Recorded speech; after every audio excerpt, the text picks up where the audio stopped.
Hello बच्चों, तो आज स्टार्ट करते हैं exercise 7.2 from the question number 1। And इससे पहले वाली वीडियो में हमने section formula mid point formula दोनों देख लिए। ठीक है, वो देखना जरूरी है क्योंकि ये पूरी एक्सरसाइज इसमें जो भी क्वेश्चंस है हम वो ही फॉर्मूले एंड कॉन्सेप्ट यूज करने वाले हैं। तो वो वीडियो वॉच कर लो, 5 या 10 मिनट की होगी, 10 मिनट से ज्यादा की नहीं है, I am sure about that. उसके बाद ही इस वीडियो को स्टार्ट करना है। एंड जो देख चुके हैं बहुत बढ़िया, चलो शुरू करते हैं। ठीक है, चलो क्वेश्चन नंबर 1। तो क्वेश्चन नंबर 1 में है find the coordinates of the points which divide the join of this and this in the ratio 2:3। तो एक हमारा लाइन सेगमेंट है, लाइन सेगमेंट के एंड पॉइंट दे रखे -1,7 एंड 4, -3। एंड कोई भी पॉइंट है, let suppose point is x, y। And ये जो पॉइंट है वो इस लाइन सेगमेंट को 2:3 रेशियो में डिवाइड कर रहा है। अब हमें इसका x कोऑर्डिनेट निकालना है और y कोऑर्डिनेट निकालना है। तो x कोऑर्डिनेट का मैंने आपको फॉर्मूला बताया था कि इस m की मल्टीप्लाई करो इस वाले x से, क्रॉस मल्टीप्लाई करते हैं इस m की इस वाले x से, इस m की इस वाले x से। जो 2 की मल्टीप्लाई करेंगे 4 से, प्लस 3 की मल्टीप्लाई करेंगे -1 से। एंड अपॉन में आता है हमारा m1 प्लस m2, 2 + 3 = 5। तो ये हो गया 8 - 3, ये हो गया 5/5 एंड 5/5 हमारा हो गया 1। इसी तरीके से अगर हम y कोऑर्डिनेट की बात करें तो सेम y कोऑर्डिनेट में लॉजिक लगाना है। इस वाले m की इस वाले y से 2 की मल्टीप्लाई करेंगे -3 से एंड 3 की मल्टीप्लाई करेंगे 7 से, upon same m1 plus m2। 7 3 जा 21, 21 -6 ये हो गया 15, 15 डिवाइड बाय 5 हो गया 3। तो आपका जो पॉइंट है वो आ गया 1,3। पॉइंट क्या हो गया 1,3। पॉइंट x, y होता है, पहले x लिखते हैं फिर y लिखते हैं, तो पॉइंट आ गया 1,3। तो ये आपका आंसर। ठीक है, चलो नेक्स्ट क्वेश्चन पे चलते हैं। Find the coordinates of the point of trisection. Trisection मतलब एक ही लाइन सेगमेंट के 3 इक्वल पार्ट्स करे जा रहे हैं। तो लेट सपोज हमारी जो लाइन सेगमेंट है वो कुछ इस टाइप से है। ये हमारा पी है, पी नहीं पी, ये हमारा क्यू ले लो। एंड बीच में हमने चलो आर ले लिया और एस ले लिया। अभी तीनों हिस्से हैं वो बेटा बराबर है। ठीक है, एंड पॉइंट्स आपको दिए हुए हैं 4, -1 एंड हमारा क्यू का पॉइंट भी दिया हुआ है -2, -3। अब इसको किस तरीके से अप्रोच करेंगे, क्योंकि बीच वाले पॉइंट्स भी नहीं दिए, रेशियो भी नहीं दिया। ऑब्वियस सी बात है, रेशियो आपको डायरेक्ट नहीं दिया है, बट अगर ध्यान से देखोगे तो आपको रेशियो दिया हुआ है, रेशियो दिया हुआ है। वो कह रहा है तीनों पार्ट्स इक्वल है। तो अगर मैं आर के हिसाब से रेशियो लिखता हूँ, आर के हिसाब से, ठीक है, तो आर के हिसाब से एस भूल जाओ। तो इधर कितने पार्ट हैं, आर के राइट साइड में 2 पार्ट हैं, आर के लेफ्ट साइड में 1 पार्ट है। तो रेशियो हो जाएगा आर के हिसाब से 1:2 आर के हिसाब से। ठीक है, तो आर का मैं पॉइंट x, y मान लेता हूँ। Let the point of R is x, y। ठीक है, तो let the point R is x, y। तो आर को हम x, y लिख लेते हैं। हम एक डायग्राम जरा सही से बना लेता हूँ ताकि आपको थोड़ा फील हो जाए। इस समय में s को भूल चुका हूँ और ये p है 4, -1, ये हमारा q है -2, -3, और ये हमारा r है जिसके हिसाब से रेशियो है 1:2 और r का पॉइंट है x, y। तो r के हिसाब से 1:2 रेशियो इसलिए है क्योंकि r के लेफ्ट हैंड साइड में 1 पार्ट है, r के राइट हैंड साइड में 2 पार्ट्स है और वो तीनों पार्ट्स इक्वल है, इसलिए रेशियो क्या होगा 1:2। तो r के हिसाब से ले लिया 1:2। अगर यहाँ आपको s लेना है पहले तो s के हिसाब से रेशियो हो जाएगा 2:1। ठीक है, चलो हम वही फॉर्मूला लगा लेते हैं। हमें x निकालना है, तो x निकालने का क्या फॉर्मूला है, x = क्रॉस मल्टीप्लाई 1 की -2 से, 2 की 4 से, अपॉन m1 प्लस m2। तो ये हो जाएगा 8, 8 - 2 6, 6/3 2। इसी तरीके से y निकाल लेते हैं। y कैसे निकालोगे, वही सेम 1 की -3 से, 2 की -1 से, अपॉन m1 प्लस m2। तो ये होगा -3 - 2 -5/3, -5/3। तो जो हमारा r का जो पॉइंट आ गया है, बहुत खूबसूरत पॉइंट है r का। r का जो पॉइंट आ गया वो हमारा आ गया है 2, -5/3। क्या आ गया? 2, -5/3। अब आपका आर का पॉइंट पता है और आपको क्यू का पॉइंट पता है। अब आपको एस में सेक्शन फॉर्मूला लगाने की जरूरत नहीं, क्योंकि S is mid point of R and Q. ठीक है, तो हम यहां लिख देंगे S is mid point of R and Q. ठीक है, डायग्राम बना लो। तो ये हमारा आर है, ये हमारा क्यू है। आर का पॉइंट दिया हुआ है 2, -5/3 और ये हमारा एस है जो कि मिड पॉइंट है। और क्यू हमारा जो पॉइंट है वो -2 -3 है। क्या है? -2 एंड -3। अब मिड पॉइंट फॉर्मूला क्या होता है? एक्स कोऑर्डिनेट्स को प्लस करके 2 से डिवाइड कर दो, वाई कोऑर्डिनेट्स को प्लस करके 2 से डिवाइड कर दो। मैं मिड फॉर्मूला लिख लेता हूँ। x1 plus x2 divide by 2, y1 plus y2 divide by 2। This is the mid point formula. दोनों के x को प्लस करो तो 2 - 2 डिवाइड बाई 2, -5/3 -3 डिवाइड बाई 2। तो पहला तो जीरो ही हो गया, दूसरे में एलसीएम लेना पड़ेगा आपको।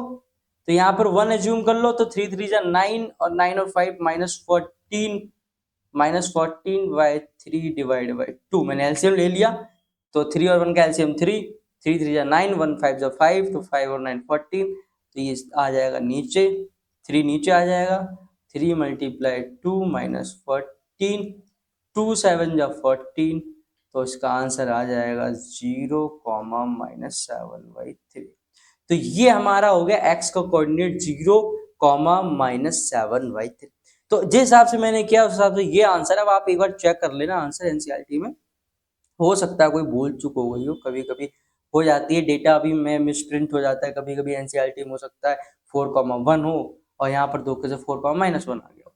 तो उस हिसाब से देख लो, लेकिन कॉन्सेप्ट पे ध्यान दो। ठीक है, फाइनल आंसर तो आ ही जाएगा, जब आपको कॉन्सेप्ट समझ में आ जाएगा एक बार तो आंसर तो निकल ही जाएगा। तो हमारा एंड पॉइंट दिए होते 4,-1 एंड -2, -3। तो हमने क्या किया, आर के हिसाब से रेशियो लिखा 1:2 का। फिर हमने 1 की मल्टीप्लाई की -2 की, 2 से मल्टीप्लाई की 4 की, तो 2 4 जा 8, 8 - 2 6, 6 डिवाइड बाई 3 2। फिर हमने y कोऑर्डिनेट निकालने के लिए भी सेम किया, 1 की मल्टीप्लाई की y कोऑर्डिनेट से, 2 की मल्टीप्लाई की इस वाले y कोऑर्डिनेट से, -3 - 2 इज -5/3। समझ गए? तो ये है केस। तो ये आ गया y कोऑर्डिनेट। चलो नेक्स्ट क्वेश्चन।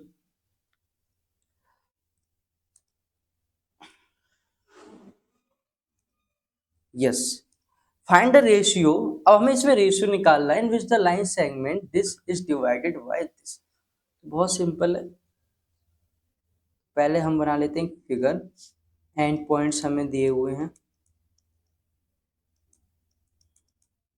और कोई पॉइंट है जो इनको, वो पॉइंट -1,6 है।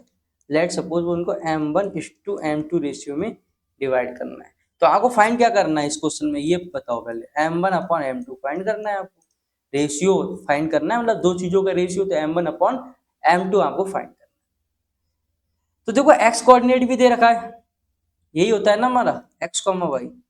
तो x कोऑर्डिनेट भी दे रखा है और y कोऑर्डिनेट भी दे रखा है। तो कोई सा ही फॉर्मूला लगा लो। मैं x कोऑर्डिनेट वाला फॉर्मूला लगा लेता हूँ। तो x इक्वल टू क्या होता था, m1 x2 m2 x1 upon m1 plus m2। x क्या दे रखा है, x बेटा -1 के बराबर दे रखा है। m1 कितना दे रखा है वो तो हमें निकालना ही है, m1 है। तो x2 6 दे रखा है, प्लस m2 x1 -3 दे रखा है, upon m1 plus m2, upon m1 plus m2। Cross multiply करो फटाफट। तो -1 की मल्टीप्लाई करो m1 से -m1, -1 की मल्टीप्लाई करो m2 से -m2, 6m1 -3m2। अब m1 के टर्म्स एक तरफ कलेक्ट कर लो, m2 के टर्म्स एक तरफ कलेक्ट कर लो। तो मैं -3m2 को इस साइड भेज देता हूँ, तो ये हो जाएगा प्लस का 3m2 माइनस का m2, और जो माइनस का m1 है उसको हम इस साइड भेज देते हैं। तो 6m1 प्लस का m1, क्योंकि m1 माइनस का है तो इधर आके प्लस का हो जाएगा। तो 2m2 इक्वल टू 7m1। अब हमें m1/m2 निकालना है। आप देखो यहाँ से कैसे निकालते हैं, बहुत बच्चे गड़बड़ कर देते हैं। हमें निकालना क्या है, m1/m2। तो ये m2 मल्टीप्लाई में उसको इधर नीचे डिवाइड कर दो, 7 मल्टीप्लाई में 7 को इधर नीचे डिवाइड कर दो। तो 2/7 equal to m1/m2। So this is your answer। So ratio हमारा हो जाएगा 2:7। रेशियो हमारा क्या हो जाएगा 2:7। अब आप बाई कोऑर्डिनेट का फॉर्मूला लगा के भी सेम आंसर निकाल सकते हो, आंसर सेम आएगा। आप बाई कोऑर्डिनेट जो दे रखा है 6, तो बाई वाला फॉर्मूला लगाओ और रेशियो निकाल लो। अब इसमें हमें दो अलग अलग फॉर्मूला लगाने की जरूरत नहीं पड़ी, क्यों? क्योंकि हमें m1 और m2 की पर्टिकुलर वैल्यू नहीं निकालनी, हमें रेशियो निकालना है। तो जो रेशियो है वो आपको एक इक्वेशन से ही मिल जाएगा, चाहे आप x कोऑर्डिनेट वाला लगा दो, चाहे आप y कोऑर्डिनेट वाला लगा दो। Got it? ओके, चलो, find the ratio in which the line segment this and this divided by the x axis. तो ये बहुत इंपॉर्टेंट क्वेश्चन है एंड बहुत इंपॉर्टेंट इसमें कॉन्सेप्ट भी है। अगर कोई भी पॉइंट x एक्सिस पे है तो हम उसको कैसे लिखते हैं? x, 0। कोई पॉइंट y एक्सिस पे तो उसको हम कैसे लिखते हैं? y, 0 और 0, y। Which one is correct? 0, y और y, 0। जल्दी से बताओ। ठीक है, तो find the ratio in which the line segment. तो एक हमारी लाइन सेगमेंट है a 1, -5 एंड b -4, 5। ठीक है, ये माइनस है, तो एक लाइन सेगमेंट है। ये हमारी किससे डिवाइड हो रही है? x एक्सिस से डिवाइड हो रही है, मतलब जो बीच वाला पॉइंट है वो आपको इनडायरेक्टली दे रखा है, इट इज x, 0। ठीक है, also find the coordinates of this point of division. अच्छा, इसके पॉइंट्स ऑफ डिवीजन भी निकालने, मतलब ये कोऑर्डिनेट भी निकालने, मतलब x की वैल्यू निकालनी और आपको रेशियो भी निकालना है। तो रेशियो आप मान लो m1:m2। रेशियो हमें पता नहीं, रेशियो मान लो m1:m2। अब m1:m2 निकालने के लिए हमें पॉइंट दिया होना चाहिए कोई एक। अब ध्यान से देखो, x कोऑर्डिनेट तो नहीं दिया, लेकिन आपको y कोऑर्डिनेट तो दिया है 0। तो आप इसका यूज करके m1/m2 निकाल सकते हो। जैसे प्रीवियस क्वेश्चन में हमने x कोऑर्डिनेट का यूज करके m1/m2 निकाला था, इसी बार इस बार हम y फॉर्मूला यूज करेंगे और हम m1/m2 निकाल लेंगे। x वाला क्यों नहीं यूज किया? क्योंकि x वाला अननोन है, x वाला हमको पता ही नहीं है कि x क्या है, वो तो हम निकालेंगे बाद। y coordinate is 0, this is sure, तो हमने y कोऑर्डिनेट यूज कर लिया, तो y इज 0। तो m1 की मल्टीप्लाई 5 से करेंगे, m2 की मल्टीप्लाई -5 से करेंगे अपॉन m1 प्लस m2। ठीक है, तो m1 की मल्टीप्लाई 5 से, m2 की मल्टीप्लाई -5 से अपॉन m1 प्लस m2। तो m1 प्लस m2 को 0 से मल्टीप्लाई करोगे 0 हो जाएगा, तो 5m1 -5m2 is equal to 0। 5m2 को उधर भेज देंगे तो 5m1 इक्वल टू 5m2। ठीक है, तो जब आप m1/m2 निकालोगे तो 5/5 आ जाएगा, दैट इज 1/1। इसका मतलब ये है कि हमारा जो रेशियो है वो 1:1 का रेशियो। किसका रेशियो है? 1:1 का रेशियो।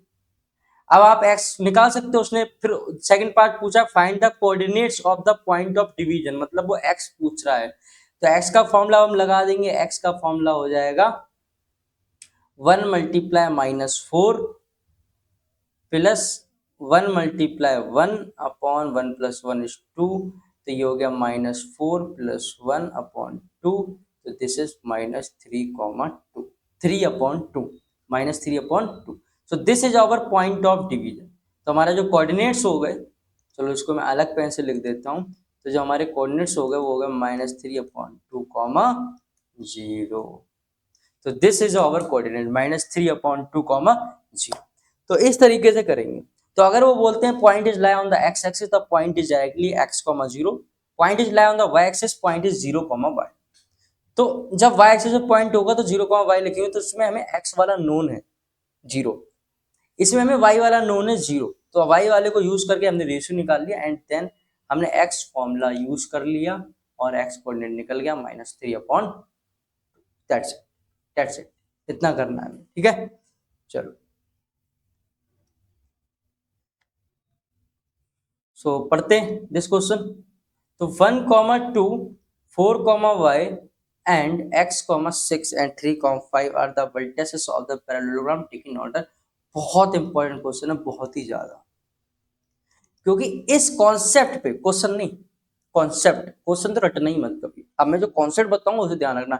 इस कॉन्सेप्ट ने सीबीएसई ने लगातार 3-4 सवाल पूछे। अभी जो नेक्स्ट वीडियो आने वाली है उसमें एक्स्ट्रा क्वेश्चंस होंगे, केस स्टडी क्वेश्चंस होंगे, प्रीवियस ईयर क्वेश्चंस होंगे। 6 नंबर कोऑर्डिनेट ज्योमेट्री के पक्के हैं, कहीं नहीं जाने वाले। इन्हें मुट्ठी में बांध के रख लो। ये जो क्वेश्चन है ऐसा 2 या 3 बार आया, ठीक है। आप नहीं बिलीव कर रहे हो तो प्रीवियस ईयर उठा के देख लो, पैरेललोग्राम का इसी कॉन्सेप्ट पे सेम क्वेश्चन 3-4 बार आया, वो आपको चेक कर रहे हैं बार बार कि एनसीईआरटी रट के तो सिर्फ नहीं जा रहे हो एग्जाम में, ठीक है। चलो, तो 1,2, 4,5, x,6, 3 are the vertices of the parallelogram. तो हम एक पैरेललोग्राम एज्यूम कर लेते हैं एबीसीडी, ठीक है। फिगर बनाना बहुत ज्यादा जरूरी है, बच्चे पूछते सर फिगर बनाना जरूरी है क्या, क्या चला जा रहा है आपका, आपका क्या जा रहा है फिगर बनाने से, बताओ। कुछ जा रहा है, मिल ही जाएंगे एक्स्ट्रा मार्क्स। तो 1,2 उसने कहा जो वर्टिसेस हैं वो ऑर्डर में लेनी है। सेकंड 4,5, फिर x,6 और फिर 3,5। अब इसमें आपको x की वैल्यू निकालनी है और y की वैल्यू निकालनी है। अब कॉन्सेप्ट देखो क्या यूज करें, डायगोनल बनाओ एक बार इनके जरा।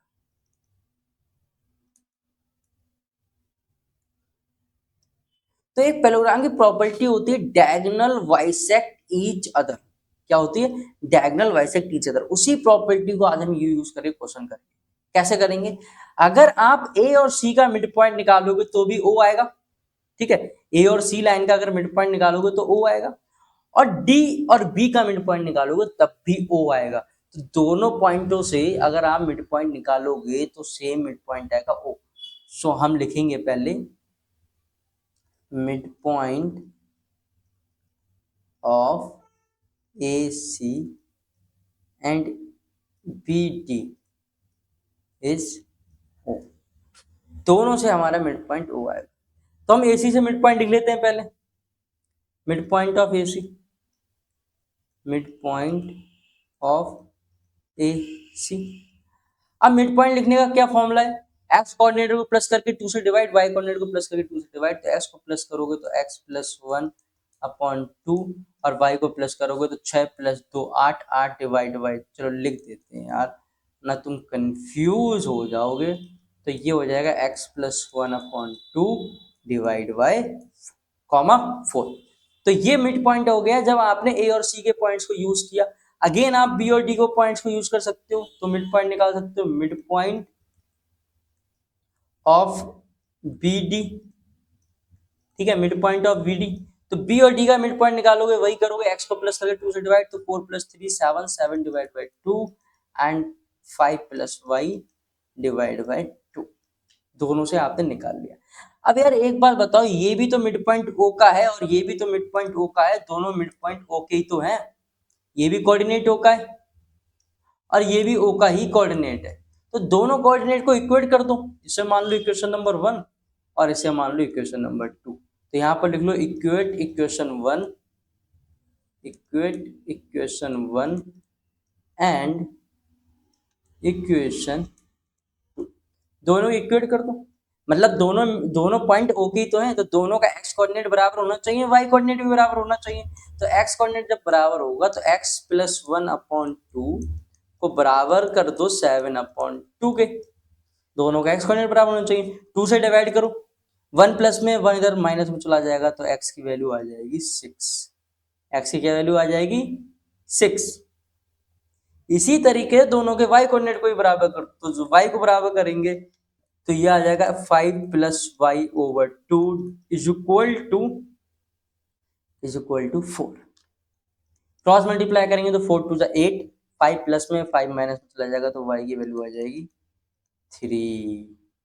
तो ये हमारे दोनों प्यारे से आंसर हैं, ठीक है। एक हमारा ये आंसर है और एक हमारा ये आंसर। तो ध्यान रखना x की वैल्यू आ रही है 6 और y की वैल्यू आ रही है 3। तो इस तरीके से हम इस क्वेश्चन को करें। चलो नेक्स्ट क्वेश्चन, नेक्स्ट क्वेश्चन पढ़ो और एक बार खुद से ट्राई करो, वीडियो को पॉज करो, खुद से ट्राई करो, क्योंकि this is a learning process. अब हमें कुछ सीखना है, ठीक है। वीडियो को जस्ट फिनिश नहीं करनी है, पॉज करो, खुद से ट्राई करो, एफर्ट मारो, फिर सॉल्यूशन देखो, फिर देखो कि तुमने क्या कमी थी जो छोड़ दी थी, फिर वीडियो पॉज करो, फिर सॉल्यूशन। इस तरीके से करो ना ट्राई, ठीक है। करो, कोशिश करो। Find the coordinates of point A where A B is the diameter of circle. तो जैसे उसने बोला A B is diameter of circle, आप डायग्राम बना लो, ठीक है। तो इतनी कंजूसी किस बात की, डायग्राम बना लो बेटा, डायग्राम बना लो, ठीक है। चलो ये हो गया, और ये है A B. A B is diameter of circle जिसका सेंटर आपको दिया रखा है 2, -3 एंड बी पॉइंट दे रखा है 1, 4।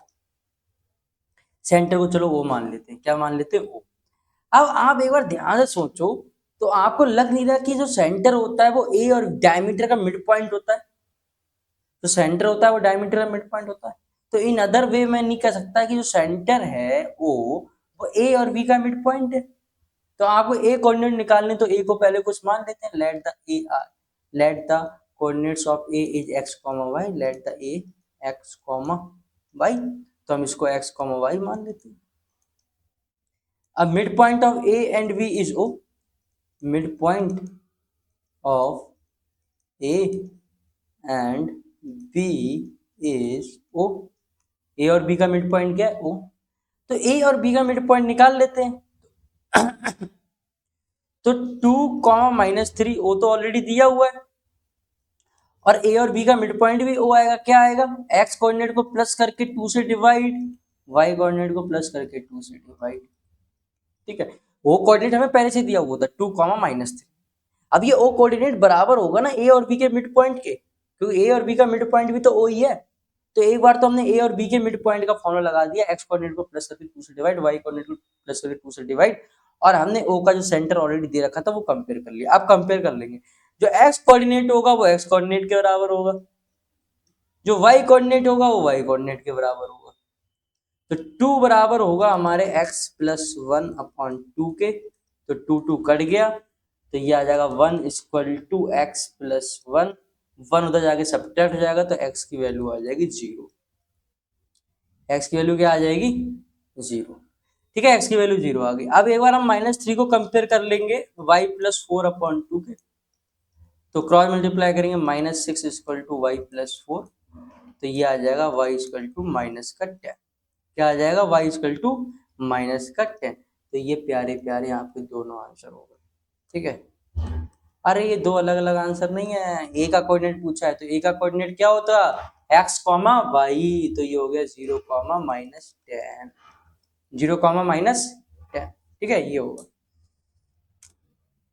कहीं गलती की है कहीं तो, ओ माय गॉड, मैंने तो बिल्कुल बच्चों वाली गलती कर दी है। 2 और 2 मल्टीप्लाई होंगे, डिवाइड तो ना हो जाएंगे। तो 2 2 जा 4, 4 -1 3, तो ये कोऑर्डिनेट आ जाएगा 3, -10। किसने ये गलती पकड़ ली थी मेरी, बहुत अच्छी बात है। ठीक है, तो एकदम छापने वाली कोशिश मत करो, अपना दिमाग लगा करो, हम भी इंसान है, गलतियां हो जाती है। ठीक है, तो अपना दिमाग लगाओ, साथ में अपने दिमाग का भी उपयोग करते रहो। तो इस तरीके से हमने मिड पॉइंट निकाल लिया। ठीक है, question number 8, if A and B are this and this respectively, find the coordinates of P such that ठीक and P lies on the line segment. मतलब पी कहीं ए बी लाइन में लाई कर रहा है। चलो, तो सबसे पहले डायग्राम। ठीक है, तो ये पॉइंट है हमारा ए, जो कि दिया है -2, -2, और ये वाला पॉइंट है बी, जो कि दिया है 2, -4। तो -2, -2 और 2, -4, पी यही कहीं लाई कर रहा है। ठीक है, और पी का कोऑर्डिनेट्स नहीं पता है, एक्चुअली उन्होंने पी का कोऑर्डिनेट्स पूछा है, तो आप मान लो x, y। पी का कोऑर्डिनेट्स x, y उन्होंने पूछा है, लेकिन रेशियो तो देना चाहिए ना, कुछ तो देना चाहिए, रेशियो नहीं दिया। पर उन्होंने एक चीज बोली है, AP इक्वल टू 3/7 AB। चलो लिखते हैं, AP is equal to 3/7 AB। लग तो कुछ रेशियो जैसा रहा है। चलो AB को डिवाइड करो इधर, AP upon AB equal to 3/7, AP upon AB। पर हमें रेशियो कौन सा चाहिए, हमें AP अपॉन PB चाहिए ना। देखो, AP अपॉन PB चाहिए, उन्होंने दिया क्या, AP अपॉन AP। क्या करेंगे इसके लिए क्या करना चाहिए बताओ। तो ये पूरी जो लेंथ है, एक तरीके से ये पूरी 7 है ना, ए बी है ना 7, और एपी कितनी है, एपी देखो 3 है यार। तो ये पूरी 7 है और इतनी 3 है, तो ये इतनी 4 नहीं होगी। तो यहां से हमें पता चल गया एपी अपॉन पीबी का रेशियो। तो AP अपॉन PB का रेशियो आ गया 3/4। क्या आ गया? 3/4। तो हम ये वाला रेशियो अब यूज कर लेंगे, 3 और 4। या पूरी 7 है, AP 3 है, तो ये 4 हो गई, और हमें AP और PV का रेशियो चाहिए, तो 3:4 ही रेशियो आ गया। अब रेशियो पता है, एंड पॉइंट्स पता है, एक्स कोऑर्डिनेट निकाल लो बच्चे लोग। एक्स कोऑर्डिनेट क्या हो जाएंगे? 3 की मल्टीप्लाई 2 से कर देंगे, 4 की मल्टीप्लाई -2 से कर देंगे, या अपॉन m1 + m2 कर देंगे। तो 6 - 8/7, तो ये हो जाएगा -2/7। वाई कोऑर्डिनेट निकालने के लिए सेम करेंगे, 3 की मल्टीप्लाई -4 से, 4 की मल्टीप्लाई -2 से, अपॉन 7, तो ये हो गया -12 -8/7, तो ये हो गया -20/7। तो जो हमारे P के जो कोऑर्डिनेट्स आ गए हैं, जो P के कोऑर्डिनेट्स हैं, वो -2/7, -20/7। So this is your final answer. This is your final answer. ठीक है, ये आंसर है क्या? -2/7 और -20/7। तो रेशियो आपको डायरेक्टली नहीं दिया। अब क्वेश्चन में बहुत सारे क्वेश्चन ऐसे आएंगे जिसमें डेटा डायरेक्टली नहीं दिया होगा, और इतना घुमा के भी नहीं दिया होगा। थोड़ा बहुत कॉमन सेंस चाहिए, बस थोड़ा बहुत। अब AP/P भी चाहिए था, पर दिया था AP/AB। तो AB 7 दी है और AP 3 दी है, तो बची हुई 4 होगी। तो इससे हमें रेशियो पता चल गया 3:4। फिर हमने एक्स कोऑर्डिनेट निकालने के लिए एक्स कोऑर्डिनेट का फॉर्मूला लगा दिया, 3 × 6, 4 × 8, 6 - 8 -2/7। ठीक है, इस तरीके से किया। चलो next, find the coordinates of the point which divide this into 4 equal parts. इस बार कितने हिस्से हो रहे हैं? इस बार 4 हिस्से हो रहे हैं, 4 हिस्से। चलो देखते हैं, ठीक है, देखते हैं। चलो क्वेश्चन पढ़ो। Find the coordinates of the points which divide the line segment joining A and B। तो A एंड B, तो ये A बना लेता हूँ, ये B बना लेते हैं। यहाँ पर कुछ होगा हमारा, let's suppose P Q R। 4 हिस्से हो गए, ठीक है, 4 हिस्से हो गए। एंड पॉइंट दिए हुए -2, 2 और 2, 8। ये 4 इक्वल पार्ट्स। क्या है? 4 इक्वल पार्ट्स।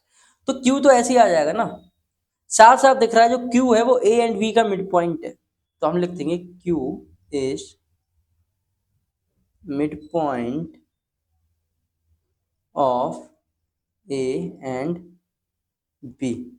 तो Q कोऑर्डिनेट निकालने के लिए x को प्लस करके 2 से डिवाइड कर दो, और y को प्लस करके 2 से डिवाइड कर दो। तो हर जगह सेक्शन फॉर्म लगाने की जरूरत नहीं, बस थोड़ा सा कॉमन सेंस लगाना है। तो ये हो गया 0 और ये हो गया 5। 8 + 2 10, 10 / 2 5। तो Q के पॉइंट आ गए, बाप रे बाप, Q निकल गया, Q निकल गया। अब P के लिए सेक्शन फॉर्मूला लगाओगे, या P किसका मिड पॉइंट है? A और Q का मिड पॉइंट है, तो यार लिख दो ना बेटा, P is mid point of A and Q। P is mid point of A and Q। तो जो P जो मिड पॉइंट है वो किसका है? A और Q का मिड पॉइंट। किसका? A और Q का। तो वही करोगे, x को प्लस करके 2 से डिवाइड, y को प्लस करके 2 से डिवाइड, तो ये आ जाएगा -1 / 7/2। तो P के पॉइंट भी निकल गया -1/7/2। अब R किसका मिड पॉइंट है? R Q और B का मिड पॉइंट है। तो लिख लेना, सॉल्यूशन कैसे लिखा जाएगा, मैं डायरेक्ट आंसर निकाल देता हूँ। R हमारा Q और B का मिड पॉइंट है, तो x को प्लस करके 2 से डिवाइड करो, तो 0 + 2 is 2, 2 / 2 1, 5 + 8 is 13, 13/2।